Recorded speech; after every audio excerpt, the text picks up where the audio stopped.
And the first primary of this 24 campaign is now 5 days out.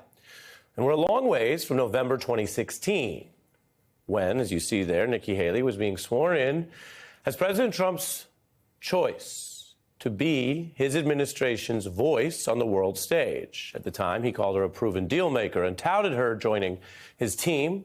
Now Haley is basically the one candidate posing possible peril for Trump, and he is arguing that she's so liberal no Republican should pick her, which actually cuts against why he picked her for that key job in the first place.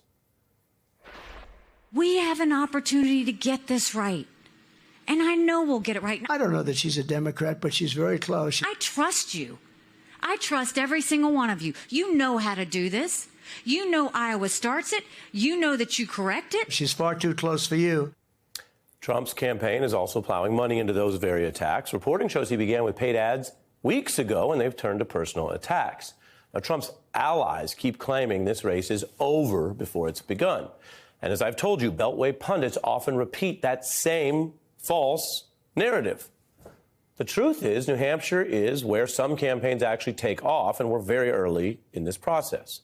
Candidates who lose Iowa can find their footing in New Hampshire, and some go on to win the nomination. And Trump knows that because in his first run, it was he, then candidate Trump in 16, who lost Iowa and then joined the comeback tradition in New Hampshire, which votes next week. That tradition actually goes back a long way, like in 92. Clinton finished third in Iowa, just like Haley did this week. And he faced so many headwinds that reporters started the premature obituaries, looking at the polling and the problems. And the reports at the time said his New Hampshire pitch was basically his last-ditch effort to revive a flagging and crumbling presidential campaign. That was in the New York Times. The narrative around that Southern Governor Clinton, well, it was even harsher than what we're hearing about why this Southern Governor, Haley, is already being written off or will only be a temporary problem on Trump's march to the nomination. Clinton's aides, like a younger James Carville, well, they pressed on. They didn't listen to that punditry or treat it as true. In fact, I'm going to show you how then a fairly unknown but somewhat interesting aide, James Carville, was calling out Fox News founder Roger Ailes and supposedly sleazy tactics, while Clinton was saying he would not only get off the ropes, he vowed in a very famous New Hampshire comeback that he would fight until the last dog dies. Let me tell you something, folks. They say I'm on the ropes now. We got 6 more days to go. And don't forget who the real enemy is in here. And don't forget what we really campaign against. Thank y'all very much. They say I'm on the rope because other people have questioned my life. It's about George Bush and Roger Ailes and Georgette Mossbacher and the whole sleazy little cabal of them. And if you'll give it to me, I won't be like George Bush. I'll never forget who gave me a second chance, and I'll be there for you till the last dog dies. And I want you to remember. We went running through the archives there that's decades old. I don't know if you couldn't hear what I couldn't hear, but he ends that speech there, Bill Clinton, talking about fighting till the last dog dies. Clinton faced all that negativity, and he actually turned it around with a big comeback in New Hampshire. Some recall it as his Biggie Smalls moment. Clinton rose from that adversity with a smile, practically rapping, "Damn right I like the campaign I live because I went from negative to positive." Now, that's the comeback part. The negativity of politics and the know-it-all Beltway elites only got worse and more smug over time. The same people relying on these obviously inconclusive or broken polls, or right now hyping Trump as basically walking away with this, telling you the race is over before any actual voters actually weigh in a primary, these people are the ones that get interfering with our democracy. Remember, we've only had one small caucus this week. And these are the same people, and it's worth keeping this in mind if you care about what's happening or are interested in what might happen. These are the same types of people who tried to drum Kerry and Biden out of their races. Politicos may recall John Kerry, of course, won the nomination the year that he ran, but like Clinton, he had a very rough set of patches, and he was at one time polling in the single digits, and the Beltway was quick to try to short-circuit democracy or people weighing in. They were proclaiming before any votes were cast that because Kerry polled poorly, whatever that meant, and because he was seen as a failure by those often wrong Beltway elites, he must, I'll show you what they were saying, accept the fact that the game is over. This was a piece called Kerry's Quagmire in December 2003, before any votes. Quote, the last time Kerry was engaged in this hopeless mission, he was dressed in fatigues and running around Southeast Asia. Now, that punditry was not only in poor taste, it was proven wrong. I'm just showing you a little bit, but this went on and on. One right-leaning writer, Mickey Kaus, channeled the smug Beltway elitism to announce in December 2003 that Kerry, quote, faces not just defeat, but utter humiliation in the New Hampshire primary. The withdrawal contest, they dubbed it. They were so certain about how this was all going to go. And they were wrong, wrong, wrong. Well, I love New Hampshire. Iowa, I love you. I love you. Kerry was able to come back in the Democratic primary. But this is one broken tradition that happens in both parties. You may recall McCain as a prominent Republican and presidential candidate, but that was only after an effort to drum him out of the race. The reports were that he was struggling, that his bid would likely fail. An elections guru you may have heard of, Charlie Cook, was proclaiming for all intents and purposes McCain's campaign is over, a narrative that hardened on TV. John McCain's presidential campaign has been struggling for months.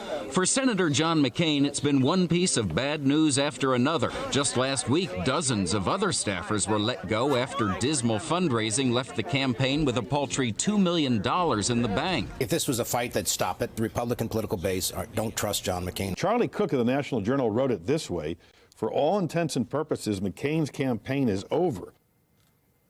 Was it over?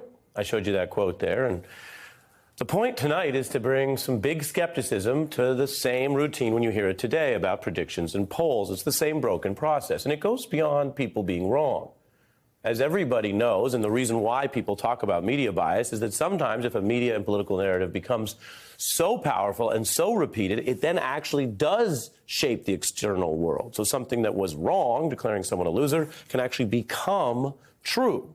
And that's the opposite of course, what any good journalism should do. We're not supposed to announce things we don't know and then have the world go towards that direction. So voters and donors who believe these narratives may actually abandon a candidate because they've been so thoroughly deemed a loser already that they think it's over. But other times, as I've shown you, the voters have a way of punching back. And that's especially relevant for all this hand-wringing you may have heard about Biden lately. It was just 4 years ago where he first crashed in Iowa and then did so poorly in New Hampshire he failed to win a single delegate. And some pundits and some people in the press were basically yelling, bye, bye, Biden, after those early failures in those states. That includes the left-wing magazine The Nation and the right-leaning New York Post, which was hyping a panic by Biden donors, feeding the idea that after that disastrous New Hampshire result, it would be over for him. Take Politico, which says it is nonpartisan. They say they're not going left or right, but they piled on blood in the water with Biden limping away from New Hampshire, the whole viability of his campaign in question. Now remember, that was only 2 states that had voted. It is true that Biden had poor showings, but reporting that fact is very different from saying it means that you know what's going to happen in the remaining 48 states because you're so smart and you read polls so well. Again, some of this is happening now, and that's why I'm sharing this with you tonight, because we're not saying the future means Trump will definitely not produce the results of the polls that may show him in the lead. What we're saying is this is no way to do democracy. And as for drubbing Biden out, of course, political TV was hitting the same notes.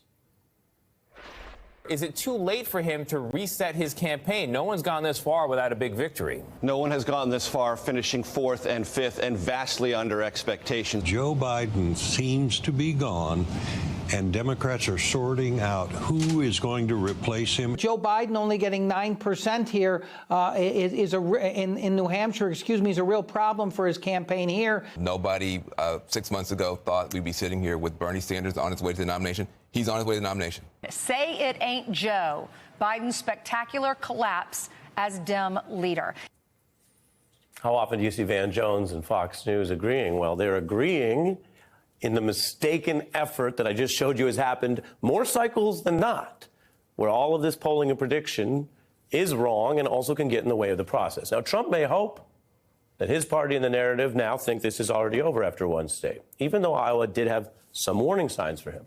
And even though there is clearly at least some interest In the alternatives, if you count them all together, it was about half of voting Republicans in Iowa who at least were looking at other people. Those people might have some MAGA-type talk and credentials, but they still were not Trump. And in New Hampshire, which is the electorate that looks more like the general election that the Republicans would need to compete for, we're seeing some interest in Nikki Haley. So it is worth remembering, whether you're really a big political nerd or not, that the polls and the pundits and the smug process that tells you to tune out next week or it's over is not based on anything other than a failed and broken habit.